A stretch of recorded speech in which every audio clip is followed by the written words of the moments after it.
और सबसे पहले एक बड़ी खबर लखनऊ से। सीएम योगी आदित्यनाथ बच्चों को आज दवा की किट्स बांटेंगे। बच्चों को दवा की किट देने की योजना की आज वो शुरुआत करेंगे। छोटे बच्चों को बुखार आने पर सरकार दवा की किट देगी। सुबह 10 बजे मुख्यमंत्री इस योजना की शुरुआत करेंगे और सुबह 10:30 बजे वो टीम 9 के साथ बैठक करेंगे, जो कि वो हर रोज कर रहे हैं। कोरोना की पहली लहर में भी उन्होंने टीम 11 के साथ लगातार बैठकें की, दिशा निर्देश दिए और दूसरी लहर के दौरान भी टीम 9 के साथ उन्होंने बैठकें कर मंथन किया और वही बैठक आज फिर 10:30 बजे। लेकिन महत्वपूर्ण आज ये कि वो 10 बजे बच्चों को दवा की किट देंगे और इस तरह से एक योजना की शुरुआत करेंगे। ये योजना शुरू होगी उनके किट बांटने के साथ ही, जिसमें छोटे बच्चों को बुखार आने पर दवा की किट दी जाएगी। आज से इस योजना की शुरुआत हो रही है।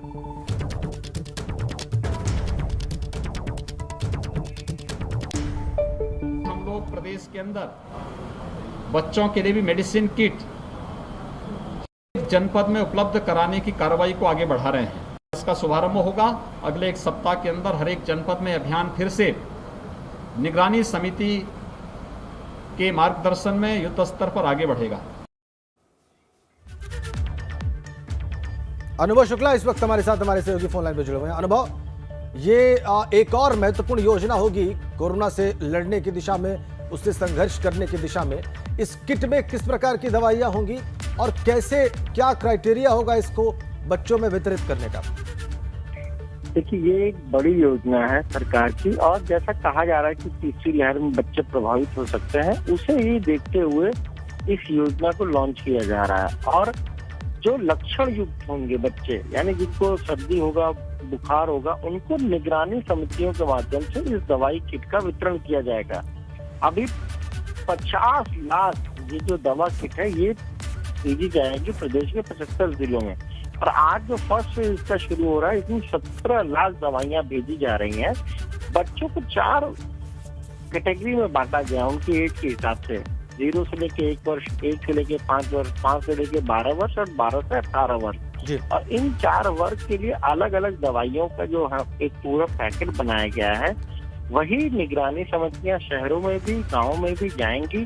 जहाँ घर में बच्चों को कोई लक्षण होगा, बुखार होगा, खांसी होगा, उन्हें इन दवाइयों को दिया जाएगा। इससे पहले भी देखिए, जब कोरोना की पहली लहर हो या दूसरी लहर हो, उसमें भी निगरानी समितियों ने काफी काम किया, घर घर गए, सबको चिन्हित किया। इसी तरीके से अब तीसरी लहर की जो बात हो रही है, उसको देखते हुए इस स्कीम को लॉन्च किया जा रहा है। बहुत धन्यवाद अनुभव आपका।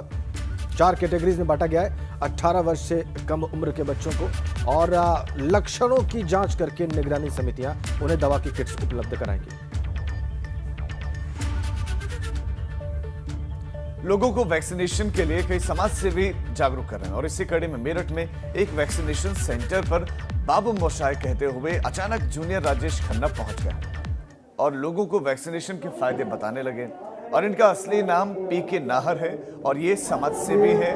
जब junior Rajesh Khanna vaccination centre पर पहुंचे तो लोग उन्हें देखते ही रह गए। खुद जूनियर राजेश खन्ना यानी कि पीके नाहर वैक्सीन लगवाए और लोगों को इसके लिए जागरूक भी किया। इसे कोई नहीं बदल सकता, ना आप ना मैं।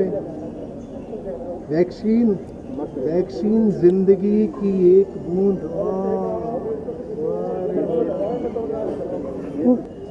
मास्क लगाइए, अपने परिवार की अपनी सुरक्षा कीजिए और वैक्सीन लगवाना बहुत जरूरी है रे। और खास करके हमारे देश के लिए, हमारा देश, हम सुरक्षित हैं, हमारा देश सुरक्षित। पूरा व्यक्तित्व ही अपना राजेश खन्ना के किरदार में ढाल लिया है पीके नाहर ने, जैसा कि आपने अभी देखा। बहरहाल, गोंडा में वैक्सीनेशन की जागरूकता के लिए युद्ध स्तर पर अभियान जारी है। जिले में अब तक 3 लाख से ज्यादा लोग वैक्सीन लगवा चुके हैं और 18 साल से ज्यादा उम्र के करीब 1 लाख लोगों को वैक्सीन लगी, जबकि 50,000 से ज्यादा लोग वैक्सीन की दूसरी डोज भी लगवा चुके हैं। और ऐसे में गांव में बनी समितियां, स्वास्थ्य कर्मी, आशा बहुएं और आंगनबाड़ी कार्यकर्ता समेत खंड विकास अधिकारी लोगों को जागरूक करने का काम कर रहे हैं। यहाँ गांव-गांव में डुगडुगी बजाकर लोगों को जागरूक किया जा रहा है।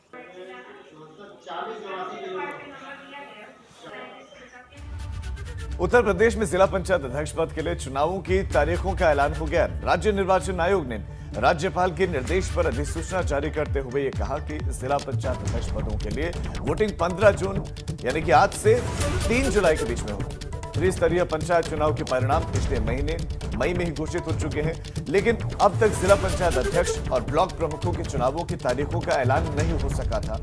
अब इस चुनाव के बाद ब्लॉक प्रमुखों के चुनाव करवाए जाएंगे, तो आज से 3 जुलाई के बीच में चुनाव होंगे।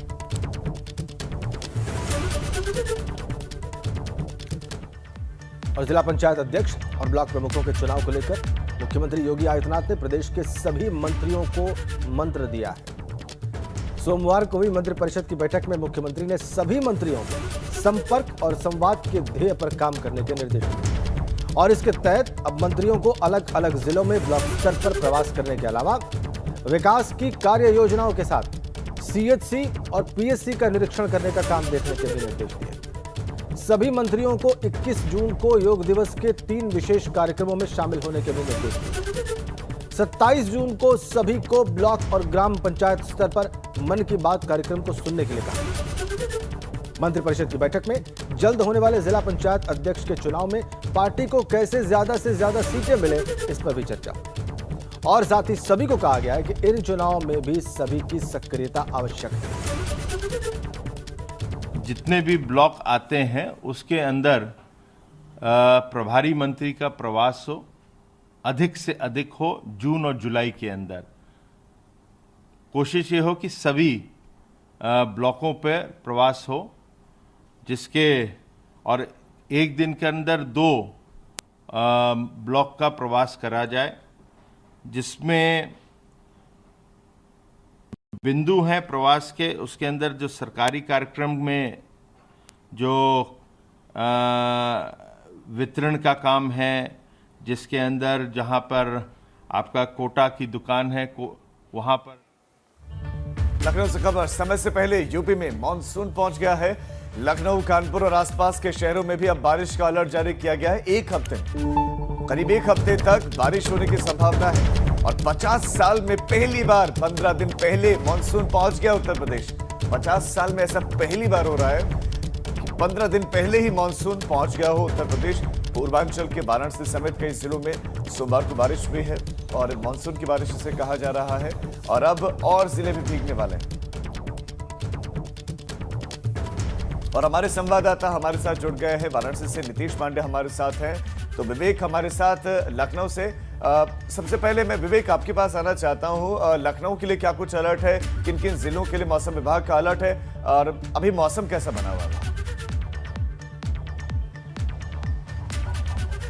जी देखिए राजीव, रविवार रात से बारिश शुरू हुई थी और सोमवार को दोपहर तक चली है। इसके अलावा दिन भर मौसम बदली छाई रही है, आसमान में बादल छाए रहे हैं और छिटपुट बारिश होती रही है। लखनऊ के अलावा आसपास के जनपदों में होती रही। सबसे ज़्यादा समस्या पूर्वांचल के जिलों में है और वाराणसी मंडल में और गोरखपुर मंडल में। इसके अलावा सुल्तानपुर में बिजली गिरने से, आकाशीय बिजली गिरने से 8 लोगों की मौत हो गई। ये चिंताजनक है।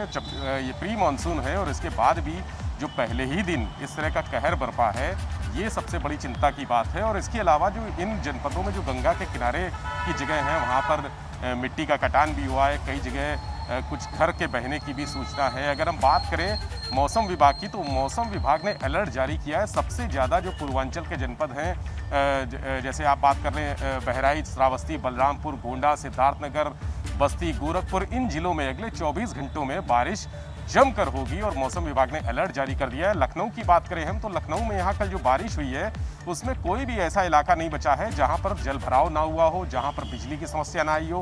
गोमती नगर के पौष इलाकों में अगर हम बात करें तो तमाम अपार्टमेंट्स हैं वहाँ पर पानी भरा हुआ है। सड़कों पे 2-2 फुट पानी भर गया और जल निकासी का इंतजाम कई घंटे तक नहीं हुआ, जिससे लोगों को दिक्कत आई। इसके अलावा जो सबसे बड़ी बात है, ट्रैफिक जाम हो गया। लोगों ने मोटरसाइकिल और स्कूटर के बजाय अपनी कारें निकाल ली, जिससे पूरे शहर में कल दिन भर ट्रैफिक जाम रहा। हैदरगंज और बालागंज जैसे जो घने बस्तियां हैं, वहां पर जल भराव रहा है। कई जगह कच्चे मकानों की दीवारें गिर गई हैं, खंभों में करंट आ गया। तो ये सब समस्याएं लगातार लखनऊ में चली हैं, जिसको लेकर लोगों ने कल यहाँ हंगामा और धरना प्रदर्शन भी किया है। जो नगर निगम की तरफ से असुविधाएं हैं, उसके लिए लोगों ने अपना विरोध जताया है। तो ये अगले 24 घंटे में यहाँ पर 15 जून विवेक, ऐसा कोई वर्ष नहीं है बारिश होने का मौसम विभाग ने, विवेक ऐसा कोई वर्ष नहीं रहा होगा जब मानसून आया हो या प्री मानसून बरसात शुरू हुई हो और नगर निगमों से लोगों को शिकायत न रही हो।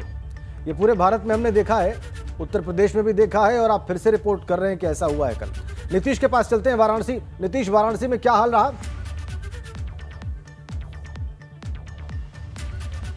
राजन जी, बनारस की बात करें तो बनारस में प्री मानसून की पहली बारिश कल हुई और जबरदस्त बारिश हुई। बनारस और बनारस के आसपास के जिलों में बारिश होती रही। और इसके साथ ही आपको और भी बता दें कि बनारस के जो भी इलाके रहे, चाहे वो गोदौलिया चौराहा रहा हो, चाहे अंद्रापुल का इलाका रहा हो, इसके साथ ही नदेसर और अन्य क्षेत्रों में हर ओर जल जमाव की स्थिति दिखाई दी। आपको इसके पहले जिस तरह से नगर निगम तमाम दावे कर रहा था, कह रहा था, नगर निगम के जो अधिकारी लगातार ये कह रहे थे कि इस बार के मानसून में किसी भी तरह की अव्यवस्था उत्पन्न नहीं हो पाएगी, जल निकासी की पूरी व्यवस्था की गई है। लेकिन पहली बारिश ने नगर निगम के दावों की पोल खोल दी। हर ओर जल भराव रहा, लोग जाम से जूझते रहे, परेशान हाल लोग कहीं ना कहीं अपने घर को पहुंचने के लिए तरसते रहे। 1 से 1.5 घंटे उनको अपने घरों तक पहुंचने में लगा। तो हालत ये है कि आज भी काले बादल घिरे हुए हैं। आज भी बनारस, मिर्जापुर, सोनभद्र, बलिया, गाजीपुर, मऊ, इन सारे जिलों में बारिश का पूरी तरह से अलर्ट है। बारिश होगी, आप कहे बिजली चमकेगी और तेज हवाएं भी चलेंगी। तो आज भी बारिश से लोगों को दो चार होना पड़ सकता है। पूरी तरह से बादल घिरे हुए हैं और आज भी अभी थोड़ी ही देर में बारिश की संभावना पूरी तरह से जताई जा रही है। राजेंद्र जी, ठीक है नीतीश, आप कह रहे हैं कि वाराणसी में भी वही हाल है, जल भराव की समस्या है, नगर निगम के तमाम दावे फेल साबित हुए हैं। इस बार भी वही कहानी जो हर वर्ष हम देखते आए हैं। बहुत धन्यवाद आप दोनों का, विवेक और नीतीश, वाराणसी और लखनऊ का हाल बताने के लिए। बिजनौर में एक पुराने मकान का लेंटर अचानक से भरभरा कर गिर पड़ा। इससे घर में सो रहा बच्चा मलबे में दबकर घायल हो गया। साथ ही घर में रखा सारा सामान तहस नहस हो गया। ये मामला थाना नगीना के सरायमीर इलाके का बताया जा रहा है।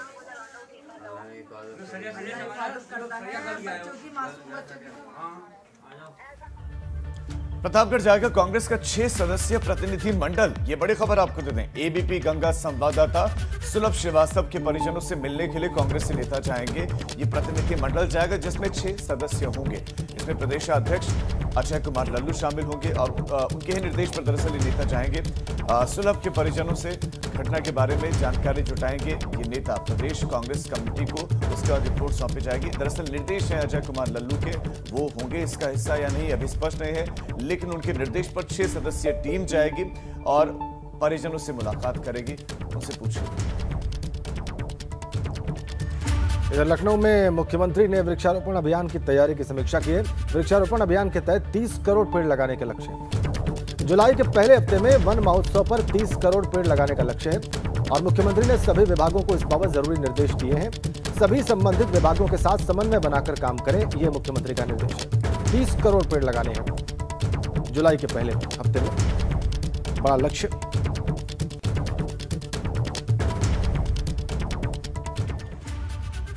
और अब आपको दिखाते हैं पूर्वांचल की हर छोटी बड़ी खबर सुपरफास्ट अंदाज में। चलिए शुरू करते हैं। कुशीनगर में लगातार हुई बारिश ने लोगों की परेशानी को बढ़ा दिया है। बारिश के चलते लोगों का घर से बाहर निकलना मुश्किल हो गया है। तेज हवा के साथ बारिश से तापमान में गिरावट आ गई। बलरामपुर में करीब 12 घंटे तक हुई बारिश ने व्यवस्थाओं की पोल खोलकर रख दी। यहाँ पर विकास भवन परिसर में जल भराव हो गया, जिससे कई गाड़ियां पानी के बीच में फंस गई। फरियादियों की अधिकारियों ने सुनी नहीं। गोंडा में 2 दिनों से हो रही बारिश से घाघरा नदी का जलस्तर बढ़ता जा रहा है। वहीं तरबगंज तहसील में भिखारीपुर सकरौर बांध की मरम्मत नहीं हो सकी है, जिससे ग्रामीणों में बाढ़ का खौफ है और इसी के चलते जिलाधिकारी ने बांध का औचक निरीक्षण किया। रामनगर स्थित काशी वन्य जीव प्रभाग के परिसर में करीब 20 महीने से बेड़ियों में जकड़ा गजानन मिट्टू आखिरकार 17 घंटे के सफर के बाद दुधवा नेशनल पार्क पहुंच गया है। दुधवा नेशनल पार्क के डॉक्टर दयाशंकर समेत 4 महावत और मथुरा के एसवेस संस्था के डॉक्टर राहुल भटनागर की निगरानी में गजानन को ले जाने की कार्रवाई की। प्रतापगढ़ में एबीपी न्यूज संवाददाता सुलभ श्रीवास्तव की संदिग्ध हुई मौत के खिलाफ पत्रकारों में आक्रोश है। गोरखपुर में जर्नलिस्ट प्रेस क्लब के अध्यक्ष मार्कंडे मणि की अध्यक्षता में शोक सभा का आयोजन किया गया। इस दौरान सभी पत्रकारों ने 2 मिनट का मौन रखा और साथ ही हाथ में काली पट्टी बांधकर विरोध जताया। जौनपुर में कोविड गाइडलाइंस की धज्जियां उड़ गई। यहां पर ग्राम पंचायत रेहड़ी वार्ड नंबर 53 में बीडीसी पद पर जीत के बाद डीजे के साथ विजय जुलूस निकाला गया और इस दौरान न तो किसी ने मास्क पहना न ही सोशल डिस्टेंसिंग का पालन किया। बस्ती में चुनावी रंजिश में दबंगों ने जमकर उत्पात मचाया। मामला सोनाहा थाने के मैलानी गांव का है। यहां पर लाठी डंडों से लैस दबंगों के हमले में करीब 6 लोग जख्मी हो गए, जबकि एक शख्स की इलाज के दौरान मौत हो गई। पुलिस ने केस दर्ज कर 9 लोगों को जेल भेज दिया। सिद्धार्थनगर में फर्जी अल्ट्रासाउंड और अवैध वसूली की शिकायत पर छापा मारा गया। मजिस्ट्रेट ने उप मुख्य चिकित्सा अधिकारी और सीएचसी मिटवल्स के अधीक्षक के साथ छापेमारी की और इस दौरान पुलिस फोर्स भी मौजूद रही। बलिया से बीजेपी विधायक सुरेंद्र सिंह ने सुहेलदेव भारतीय समाज पार्टी के अध्यक्ष ओम प्रकाश राजभर को लेकर बेतुका बयान दिया। विधायक सुरेंद्र सिंह ने कहा कि राजभर का राजनीतिक जीवन सिर्फ परिवार तक ही सीमित है। संतकबीर नगर में 2 अलग अलग जगहों पर आकाशीय बिजली गिरी। शहर कोतवाली के डंडवा इलाके में चाय की दुकान पर बिजली गिरने से एक की मौत हो गई, 4 लोग घायल हैं, जबकि पचपेड़वा गांव में आकाशीय बिजली की चपेट में आकर एक लड़की की मौत हो गई।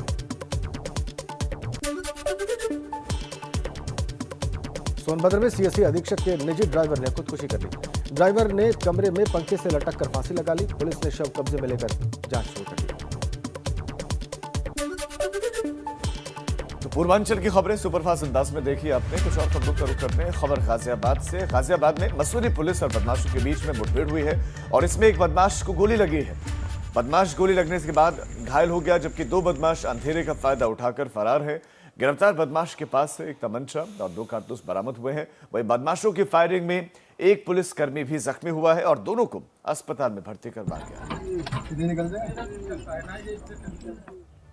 इधर गोरखपुर में भी सहजनवा थाने के वांटेड से पुलिस की मुठभेड़ हो गई। देर रात पुलिस ने हिस्ट्री शीटर प्रतीक पांडे को मुठभेड़ के बाद गिरफ्तार कर लिया।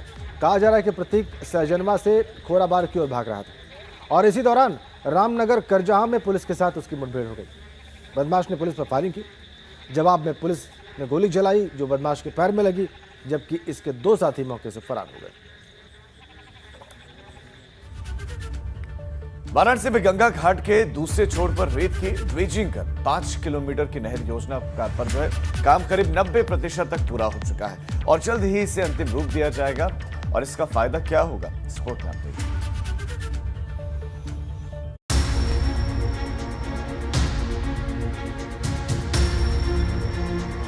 बाबा विश्वनाथ की नगरी काशी। कहते हैं काशी के कण कण में शंकर का वास है। प्राचीन काल से भले ही लोग यहाँ मोक्ष की तलाश में आते रहे, लेकिन आज की आधुनिक काशी में मौज मस्ती की भी महक है। प्रधानमंत्री मोदी की तमाम महत्वाकांक्षी योजनाओं में से एक है गंगा विस्तार योजना, जिसके तहत गंगा के दूसरे छोर पर 5 किलोमीटर की बनी ये नहर जो न सिर्फ दरकते हुए घाटों को सुरक्षित करेगी, बल्कि पर्यटन को भी नया आयाम देगी।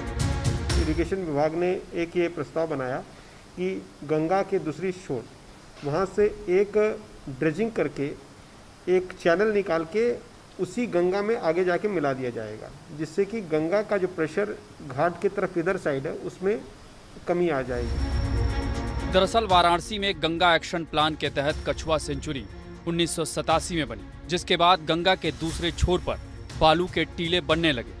इससे घाटों के अस्तित्व पर संकट मंडराने लगा। अब इस नहर योजना से गंगा को फैलाव मिलेगा। वैसे भी देखा जाए तो वाराणसी में गंगा आस्था के साथ आकर्षण का भी केंद्र है। एबीपी गंगा के लिए वाराणसी से नीतीश कुमार पांडे की रिपोर्ट।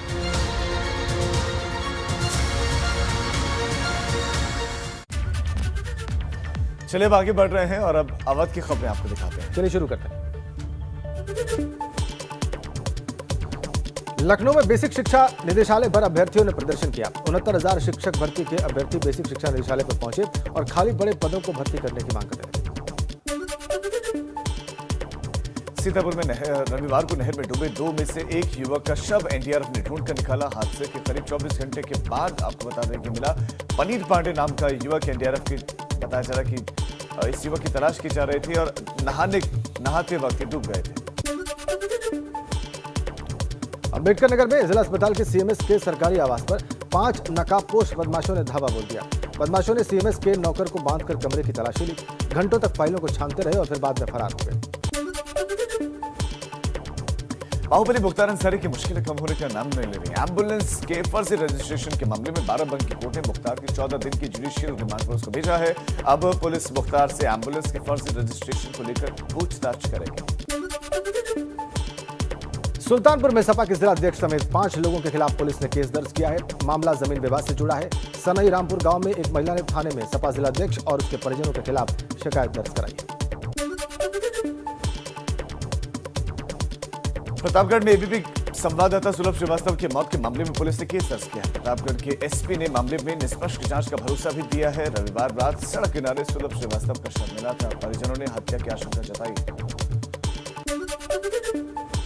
कौशाम्बी में रफ्तार का कहर दिखाई दे रहा है। यहां पर बेकाबू ट्रक ने एक बाइक को रौंद डाला। हादसे में नगर पालिका भरवारी में तैनात संविदा कर्मचारी समेत 2 लोगों की मौत हो गई, जबकि संविदा कर्मचारी का बेटा गंभीर रूप से घायल है।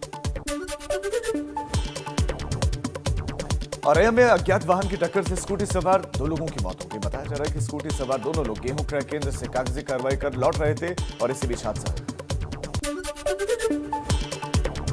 हरदोई में संदिग्ध परिस्थितियों में गोली लगने से ओटी टेक्नीशियन की मौत हो गई। कार के अंदर से मृतक का शव बरामद हुआ है। कार से 2 मोबाइल, 1 तमंचा, 1 कारतूस खोखा बरामद हुआ है। मृतक के भाई ने प्रधान पति समेत 2 भाइयों पर हत्या का शक जाहिर किया। चलिए बात करते हैं कि उत्तर प्रदेश और उत्तराखंड में आज क्या विशेष रहने वाला है, और बात की शुरुआत करेंगे उत्तर प्रदेश की खबर के साथ। सीएम योगी बच्चों को दवा की किट बांटेंगे। बच्चों को दवा की किट देने की योजना की आज शुरुआत होगी। छोटे बच्चों को बुखार आने पर सरकार दवा की किट देगी।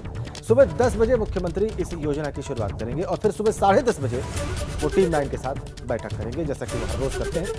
इसके अलावा आज से यमुना एक्सप्रेसवे पर फास्टैग लागू हो गया है। तीनों ही टोल प्लाजास पर इसकी व्यवस्था कर दी गई है। कर्मचारियों को प्रशिक्षण दिया गया इस बारे में। फास्टैग बनवाने और अपडेट करने की भी व्यवस्था यहां पर रहेगी। इसके अलावा आज से लखनऊ में फिर एसी बसों का संचालन शुरू होगा। 8 रूट्स पर ये एसी बसें चलेंगी। गोरखपुर, वाराणसी, बलिया, प्रयागराज के लिए ये बसें चलेंगी। इसके अलावा आगरा, गाजियाबाद, बरेली, सहारनपुर के लिए भी इस सेवा की शुरुआत हो रही है और आज से कुल 64 एसी बसें इन रूट्स पर चलाई जाएंगी। और यूपी के बाद उत्तराखंड में क्या रहेगा खास बताते हैं आपको। 4 धाम यात्रा की शुरुआत आज से उत्तराखंड के 3 जिलों के लिए 4 धाम यात्रा शुरू होगी। सिर्फ 3 जिले के लोग ही जा पाएंगे, दर्शन कर पाएंगे। इसमें चमोली, रुद्रप्रयाग और उत्तरकाशी शामिल है, जहां पर 4 धाम हैं और RT-PCR की नेगेटिव रिपोर्ट लाना जरूरी है लोगों को।